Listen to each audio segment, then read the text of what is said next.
నేడు కమాన్పూర్ మండల కేంద్రంలో గౌరవ మంత్రివర్యులు శ్రీ దుద్దిల్లా శ్రీధర్ బాబు గారు పర్యటన చేసినారు. పర్యటన ఆశాంతం కమాన్పూర్ మండల కేంద్రానికి సంబంధించిన కమాన్పూర్ మండల వాసుల చిరకాల కలైనటువంటి తహసీల్దార్ బిల్డింగ్ ఓ పర్మనెంట్ సొల్యూషన్ ఆఫ్ వ్యవస్థ రెవెన్యూ వ్యవస్థకు సంబంధించి అద్దె భవనాల్లో కొనసాగినటువంటి తహసీల్దార్ బిల్డింగ్ నిర్మాణాన్ని గౌరవ మంత్రివర్యులు 50 లక్షల రూపాయలతోటి కొత్త భవన సముదాయ నిర్మాణానికి అనుమతులను ఇస్తూ ఈరోజు భూమి పూజ కార్యక్రమాన్ని చేపట్టడం జరిగింది. ఈ కార్యక్రమానికి సంబంధించి గత బీఆర్ఎస్ పాలనలో 5 సంవత్సరాలు ఎమ్మెల్యేగా 5 సంవత్సరాలు ఇక్కడ జెడ్పీటీసీగా జెడ్పీ చైర్మన్ గా ప్రాతినిధ్యం వహించినటువంటి పుట్టా మధు ఏ రోజు కూడా తహసీల్దార్ బిల్డింగ్ నిర్మిస్తామని 10 సంవత్సరాలు కాలయాపన చేసింది కానీ ఏ రోజు కూడా నిర్మాణం చేయలేదు. కమాన్పూర్ ఎక్స్ రోడ్ నుంచి పెంచకల్పేట వరకు డబుల్ లైన్ రోడ్ నిర్మాణము సెంట్రల్ లైటింగ్ చేస్తామని చెప్పిండు తప్ప ఏ రోజు కూడా ఆ కార్యక్రమం చేయలేదు. కానీ మొన్న జరిగిన ఆ నిధులకు సంబంధించి సిఆర్ఆర్ నిధులకు సంబంధించి 5 కోట్ల రూపాయలతోటి కమాన్పూర్ టు పెంచకల్పేట వరకు central lining with double line road నిర్మాణానికి కూడా నిధులు మంజూరు చేయడం జరిగింది. టెండర్ ప్రక్రియ పూర్తి కావడం జరిగింది.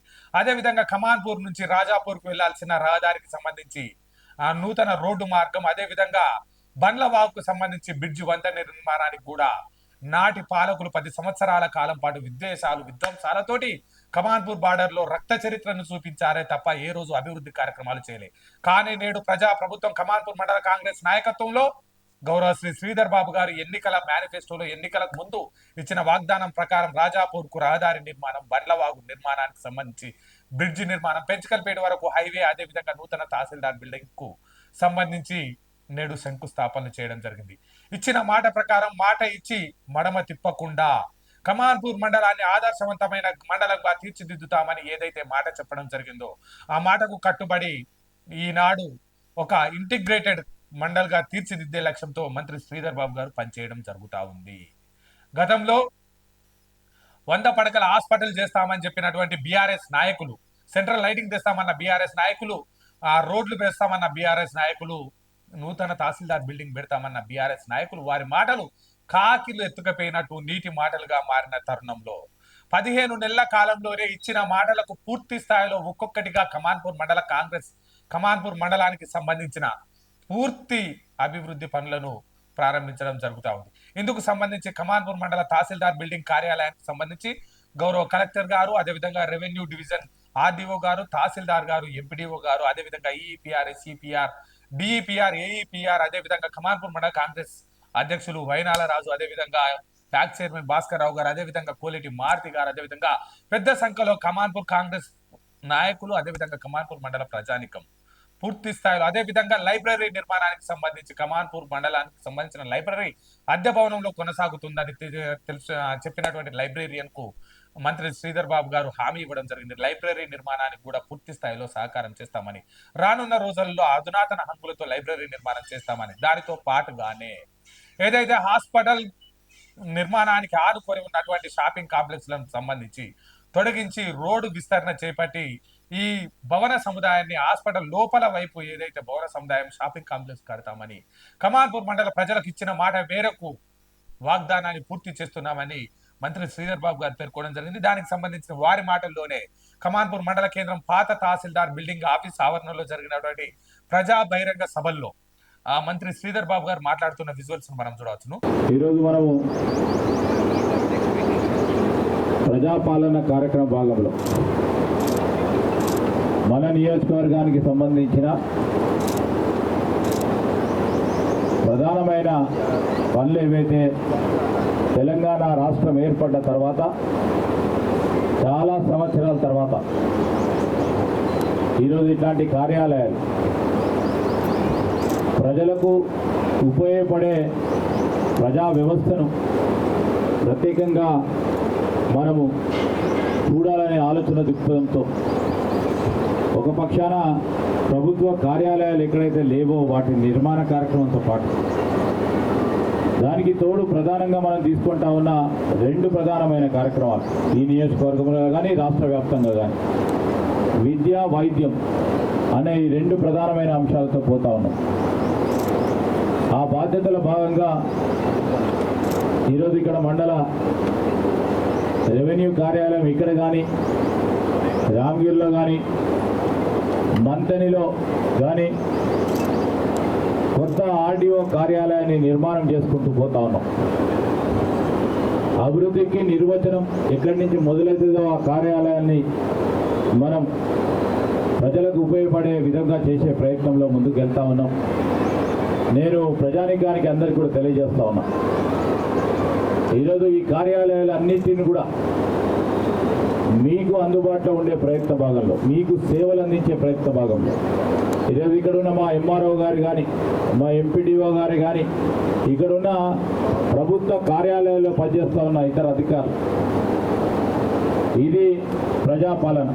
ఈ ప్రజాపాలనలో ప్రజలు వచ్చినప్పుడు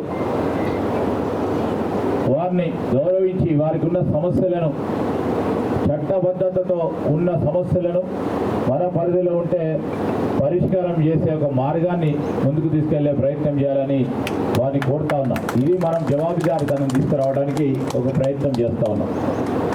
ఆఫీసులో రాగానే అనేక సందర్భాల్లో ఒకసారి చూసినాం.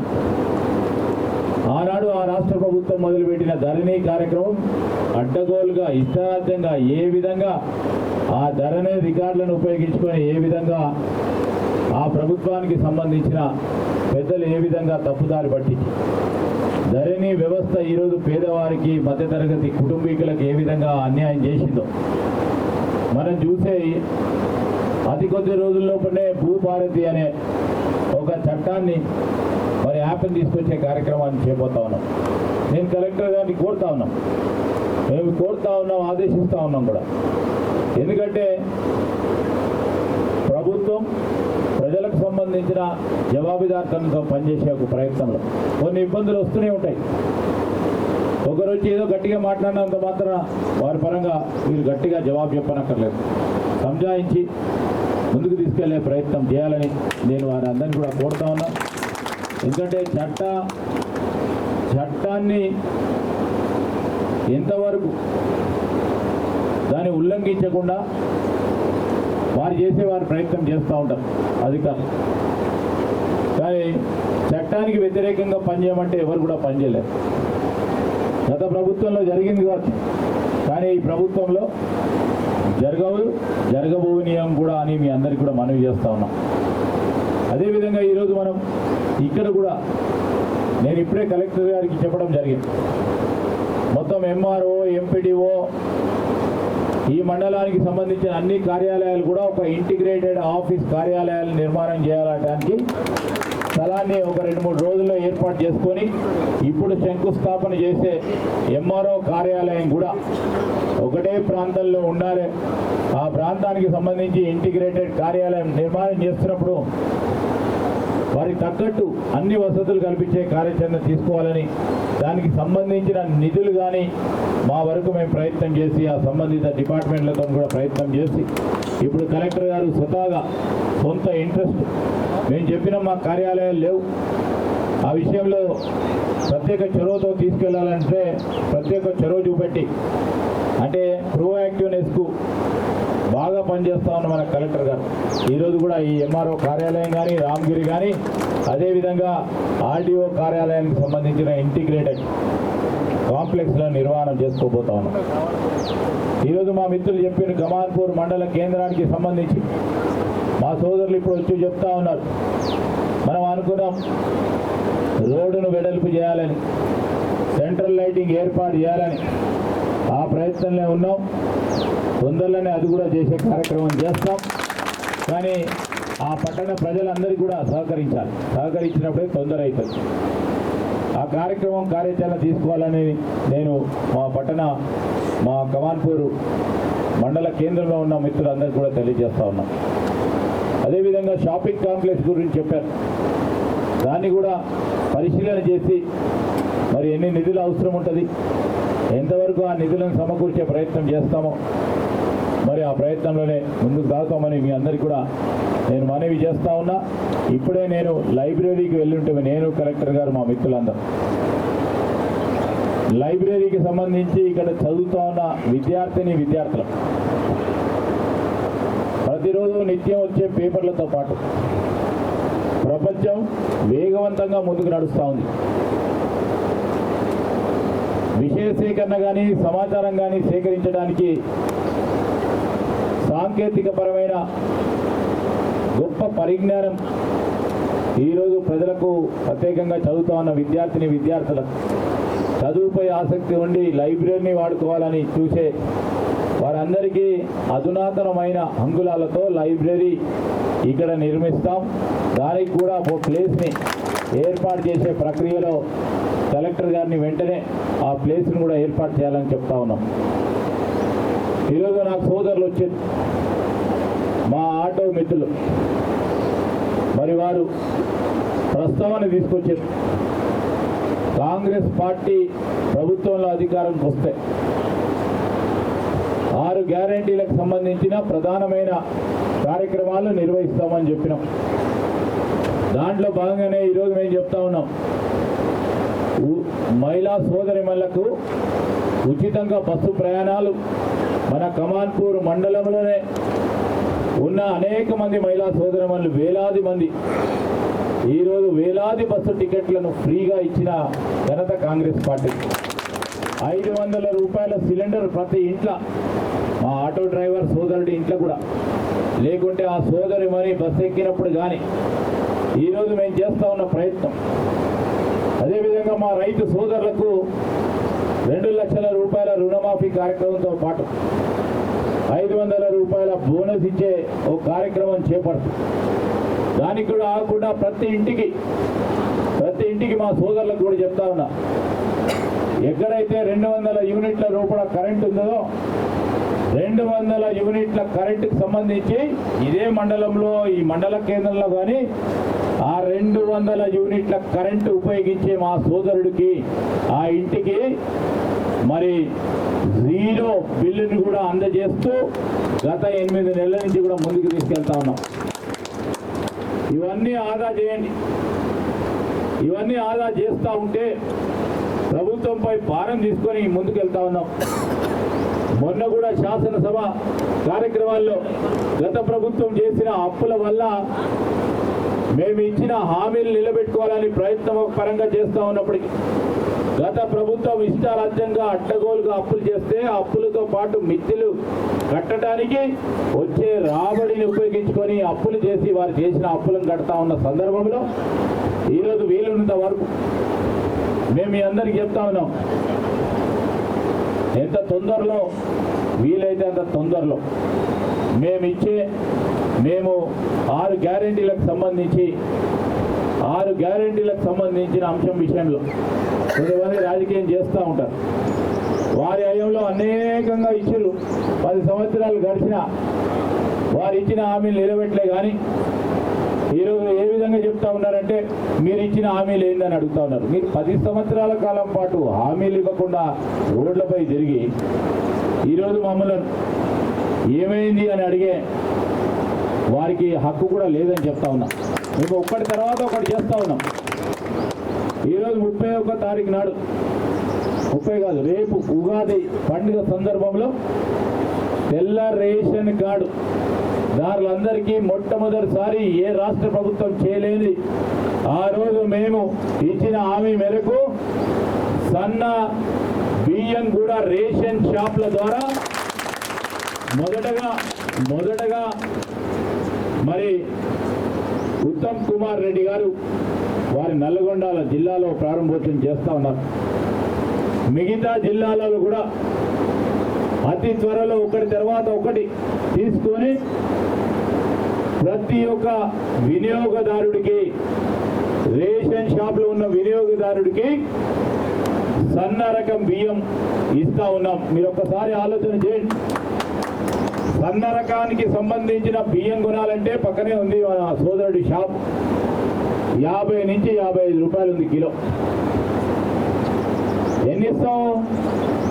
6 కేజీల బియ్యం అంటే 300 రూపాయలు ఆదా చేసే కార్యక్రమంతో పాటు 200 యూనిట్ల కరెంటుతో పాటు 500 రూపాయలకు సిలిండర్తో పాటు అనునిత్యం మా మహిళా సోదరులకు బస్సు ప్రయాణం ఉచితంతో పాటు రైతు సోదరులకు సంబంధించి బోనస్తో పాటు ఈరోజు గొప్పగా చెప్తా ఉన్నాం, ఒక్క గింజ కూడా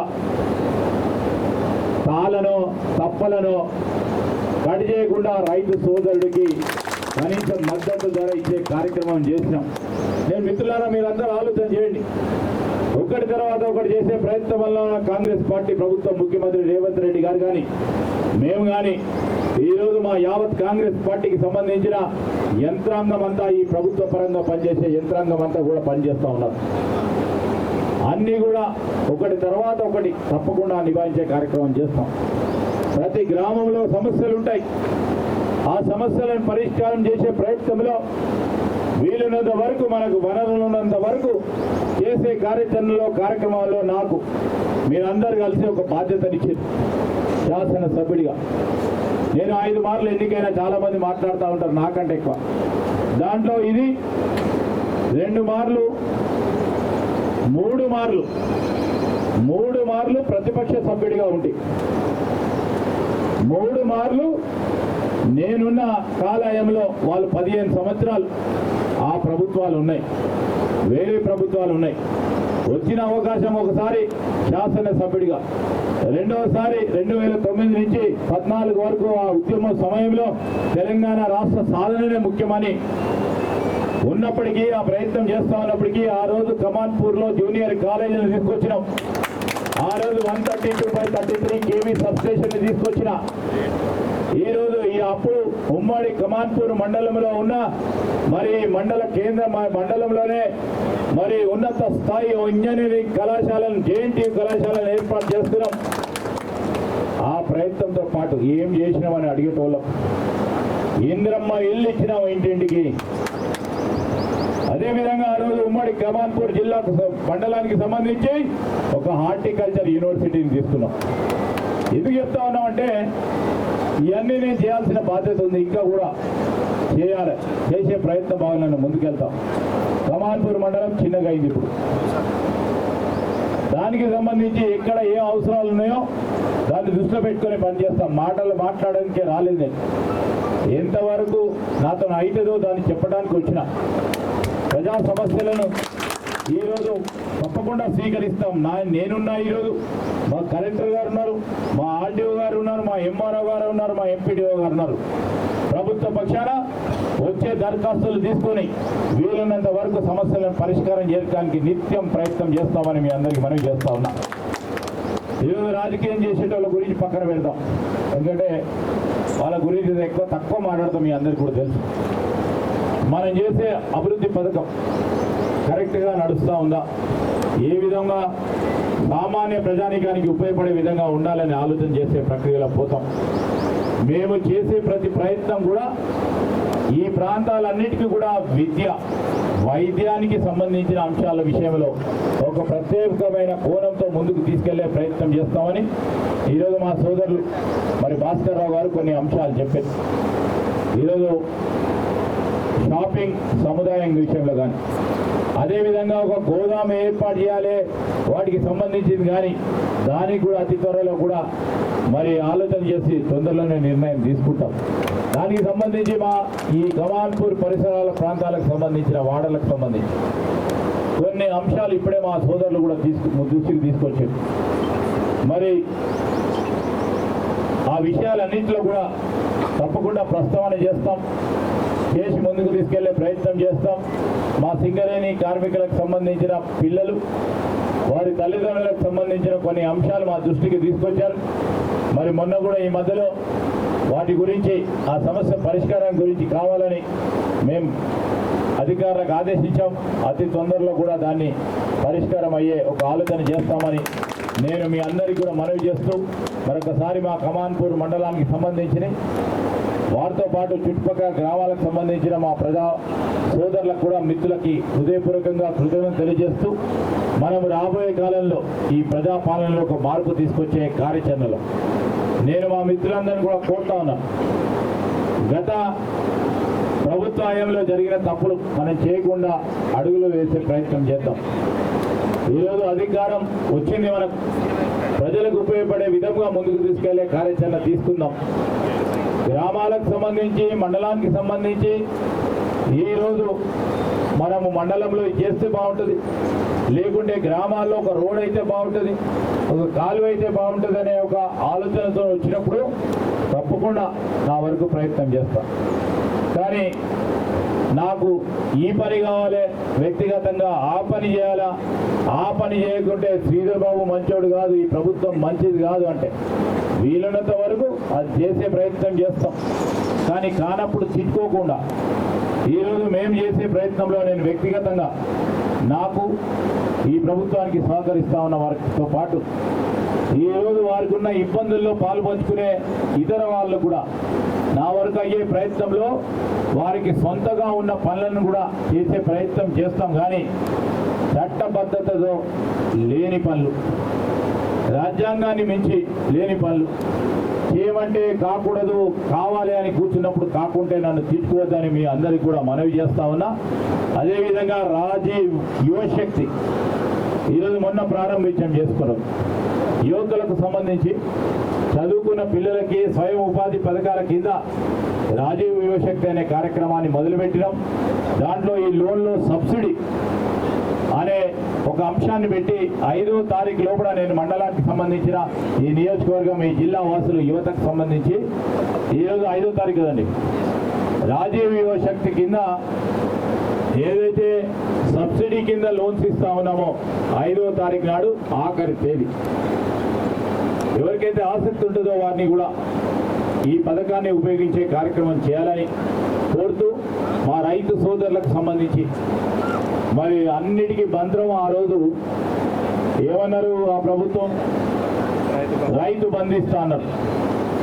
యాంత్రీకరణ మర్చిపోయారు, ఈరోజు డ్రిప్ ఇరిగేషన్ మర్చిపోయారు, ఇన్పుట్లకు సంబంధించిన మెషిన్లను మర్చిపోయారు. మళ్ళా తిరిగి 10 సంవత్సరాల తర్వాత తెలంగాణ రాష్ట్రం ఏర్పడితే ఏదో చేయాలని మనం అందరం అనుకున్నాం. సరే, అన్ని మర్చిపోయారు. ఒకటి ఇచ్చేసి మొత్తం అన్నిటి విషయంలో మర్చిపోతే ఈరోజు మనం అన్నిటిని కూడా విస్మరించకుండా యాంత్రీకరణ కార్యక్రమం కూడా నిర్వహించే కార్యక్రమం చేస్తా ఉన్నాం. రైతు సోదరులకు మేలు చేసే కార్యక్రమం చేస్తా ఉన్నాం.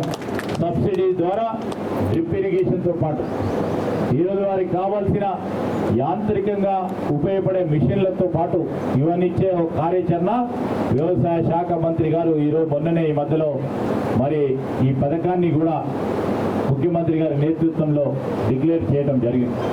నేను మీ అందరికీ మనవి చేస్తా ఉన్నా, ఇక్కడ ఉన్న సింగరేణి కార్మిక సోదరులకు కానీ, ఇక్కడ ఉన్న మా యువతకు సంబంధించే కానీ, ఇక్కడ ఉన్న మా రైతు సోదరులకు సంబంధించే కానీ, బడుగు బలహీన వర్గాలకు సంబంధించిన అంశం విషయంలో కూడా మొన్న ఎప్పుడు లేని విధంగా ఏ రాష్ట్రంలో లేని అంశం, ప్రతి రాష్ట్రంలో ఉన్న అంశానికి ఒక పరిష్కార మార్గాన్ని ఒక ఆదర్శంగా తీసుకోవాలని ఈరోజు వర్గీకరణ బిల్లును పెట్టినాం. ఎస్సీ వర్గీకరణ బిల్లు ఈరోజు మన రాష్ట్రంలోనే మనం పెట్టడం జరిగింది. దానికి తోడు బలహీన వర్గాలకు సంబంధించిన జనగణన కార్యక్రమం కూడా మీరందరూ కూడా చాలా పెద్ద పాల్గొన్నారు. ఆ జనగణనలో ఆ జనగణనకు సంబంధించి 42% మరి రిజర్వేషన్ల ప్రక్రియ ఈరోజు రాజకీయంగా, విద్యాపరంగా, సాంఘిక పరంగా ఈరోజు ముందుకు తీసుకెళ్లే ప్రయత్నంలో మొట్టమొదటి రాష్ట్రం మన తెలంగాణ రాష్ట్ర ప్రభుత్వం హయాంలో ముఖ్యమంత్రి మరి రేవంత్ రెడ్డి గారి నేతృత్వంలో ఒక గొప్ప కార్యక్రమం, చరిత్రలో మరి నిలిచిపోయే కార్యక్రమం, ఆ వర్గాలకి మేలు చేసే ఒక ప్రయత్నం. ఆ ప్రయత్న భాగంలో మనకున్న చిత్తశుద్ధిని మనము ముందుకు తీసుకెళ్లి ఒక కార్యాచరణ తీసుకొని మన అసెంబ్లీలో కూడా తీర్మానం చేసి చట్టం చేసి ముందుకు వెళ్ళడం కూడా జరిగింది. అనేక సంవత్సరాలుగా మన ప్రాంతాలకు సంబంధించిన రోడ్లు, ఎఫ్సిఐ రోడ్ అంటే మరి పెద్దపల్లి రోడ్డుకు సంబంధించి నిధులు కూడా ఇవ్వడం జరిగింది. ఆ నిధులను కూడా అతి త్వరలో మరి టెండర్లు పిలిచిండ్రో లేదో మరి తొందరగా మొదలుపెట్టే కార్యక్రమం చేయాలని ఇక్కడ వేదికపై ఉన్న ఎస్సీ గారిని కూడా కోరడం జరిగింది. అదేవిధంగా మా సోదరులు వెంకట్రావుపల్లి గురించి చెప్తా ఉన్నారు. ఇది పట్టణ ఆవాసాలకు దగ్గరగా ఉంటుంది. ఇక్కడ వ్యవసాయం లేదు, అక్కడ వ్యవసాయంపై ఆధారపడి ఉన్న మిత్రులు లేరు. మొత్తం పట్టణీకరణ అయిందని అధికారులు మరి రికమెండేషన్ ఇస్తే దాన్ని ఈరోజు రామగుండం మున్సిపాలిటీలో చేరటం జరిగింది. చాలామంది సోదరులు చెప్తా ఉన్నారు దాన్ని మళ్ళా అక్కడ ఏ వసతులు లేవు కనుక దాని గురించి ఆలోచన చేయమని కోరుతా ఉన్నారు. కానీ ఆల్రెడీ చట్టం అయిపోయింది. ఈరోజు ఒక రాజకీయ ప్రయోజనాలకు పక్కన పెట్టి ఈరోజు నిధులు ఎక్కువ రావాలి, సంక్షేమం ఏర్పాటు చేసుకోవాలి, అభివృద్ధి చేయాలి. అక్కడ వసతులు క్రియేట్ చేసే ప్రక్రియలో మరి నేను మళ్ళీ ఒకసారి అధికారులకు సంబంధించి నేను ఎందుకంటే ఆల్రెడీ చట్టం అయిపోయింది. చట్టం అయిపోయిన తర్వాత చాలా తక్కువ అవకాశం ఉంటుంది కనుక మీరు ఇచ్చింది మేము తీసుకున్నాం, అధికారులతో మాట్లాడతామని మీ అందరికీ మనవి చేస్తూ సెలవు తీసుకుంటా ఉన్నా. జై హింద్, జై కాంగ్రెస్.